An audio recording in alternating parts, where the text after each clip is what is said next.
Good morning, Mississauga. I'm your host, Monaesthetics. And Geoaesthetics. Welcome back to the fight against urban sprawl. The fight against urban sprawl.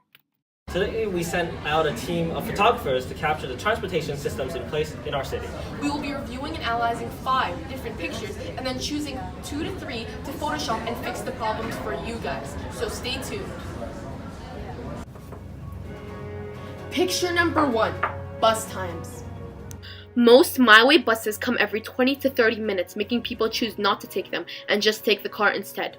In order to fix the urban sprawl transportation problem, Mississauga should have buses running more often so that more people take the bus instead of riding the car. To add on, most buses don't work on weekends and weekdays, depending on the bus. This makes it hard for citizens to rely on public buses. Picture number 2, too many cars. In this picture, it shows that even one parking lot is completely filled with cars. It shows how many people take the car every day, which is speeding the process of urban sprawl and making it worse. In order to fix this, most people should just take public transportation, walk, or ride a bike, rather than riding a car. It's cheaper and better for the environment and our city. Picture number 3, too much wasted space in the bus. Another huge problem is that the buses lack seats and have a lot of wasted space. In order to fix that, we can have seats on top of seats so that more people can sit, and by doing so, more people will take the bus. Picture number 4, too many kids with one bus. Most often, kids/students are the ones taking the bus, whether it is from school or to school. And most of these kids are waiting like 20 minutes for one bus. This causes a buildup of people just for one bus. To add on, the bus ride is probably 40 minutes and the bus is crowded. So, Mississauga should send out more buses so that it's less crowded, more convenient, and more usable for people. Picture number 5, too many people waiting for a bus. Again, here you see so many people who just want to go home, and often they have to wait so long, and when the bus comes, it's just too crowded. So to fix this, we can make more double-decker buses in Mississauga so that there is enough space and we can use the height wisely. Now it's time to fix the problem. For this picture, we just added more seats on top of seats to maximize space in a bus. For this picture, we added a second bus so that more people can take the bus. For this picture, we built a double-decker bus so that the citizens can fit. Now you may ask, how can you trust that I took these photos? Well, here's some proof.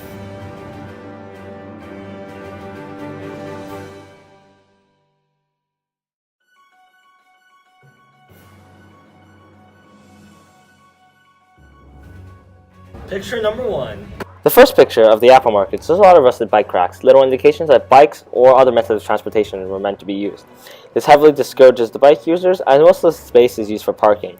While it is unclear how many people live close enough to the Apple Market to bike, changing the bike path or bike rack can potentially impact or persuade people to use other methods of transportation. Picture number 2. The second picture is a Square One parking center.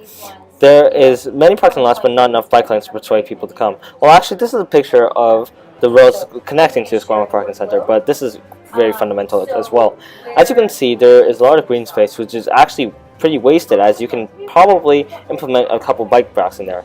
But otherwise, in a bit, I'll be showing you what I would suggest for the edits. Picture number 3. The third picture is of a bike rack or bike parking space that is used in buildings and whatnot. The site indicates that biking or other methods of transportation is ignored.